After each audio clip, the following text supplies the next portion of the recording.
మహిమ కలుగును గాక. దేవుని కృపను బట్టి గుడ్డివాడికి ఒక గుడ్డివాడికి త్రోవ చూపిస్తారా? చూపించలేదు. ఎందుకని?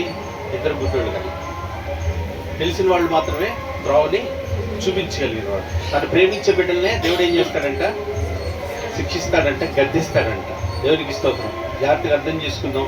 మనం చెప్తున్న ప్రతి మాట మనల్ని వేలెత్తి చూపించేది ఎలా ఉంటుందంటే, ఆ వాక్యమైన అర్థంలో చూసుకున్నప్పుడు మనల్ని మనం జాగ్రత్తగా చూసుకుని నిలబడే మనుషులు కాదు చూడాల్సింది, వాక్యంలో మనల్ని చూసుకోవాలి. ఇలా ఎందుకు లేవు, ఇలా ఎందుకు ఉండలేదు అని దేవుడికి అప్పగించుకుంటే చేటుకైనా శక్తి కలిగిన వాడు. మన సామర్థ్యత కాదండి. ఇప్పుడు మళ్ళీ చాలా మంది చదువులేని వాళ్ళు ఉన్నారు.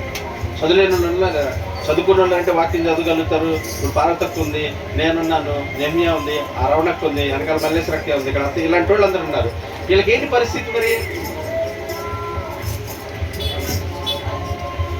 ఎప్పుడైతే చెవికి జాగ్రత్తగా వెంట కూర్చుంటారు వీళ్ళు, అప్పుడు ఏం చేస్తుందంటారా?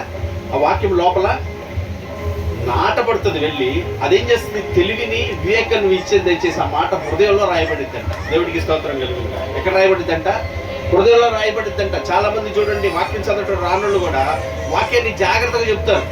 ఎక్కడ చెప్పగలుగుతారు వాళ్ళు? వాళ్ళ హృదయాలు ఏమైంది? ఆ మాటలో స్థిరపరచబడి విని. ఎందుకంటే వాళ్ళు జాగ్రత్తగా విన్నారు. వినటం వలన విశ్వాసం కలుగును. అది కూడా ప్రభువైన యేసుక్రీస్తు మాటల గురించి మాత్రమే అన్నాడు. జాగ్రత్తగా విందాం. దయచేసి దేవుడికి అప్పగించుకుందాం. కృపగలిగిన దేవుడు, కనికరం గల దేవుడు. ఇవాళ ఏ వారం? ఆదివారం. నన్ను బ్రతికించడానికి ఈరోజు ఎన్ని చచ్చిపోతాయో.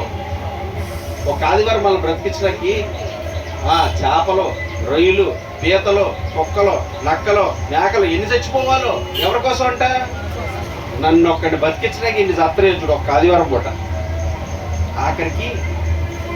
ఆఖరికి మన రక్షకుడు కూడా మన కొరకు చనిపోయాడు శరీరంలో రక్తం ఆహారంగా.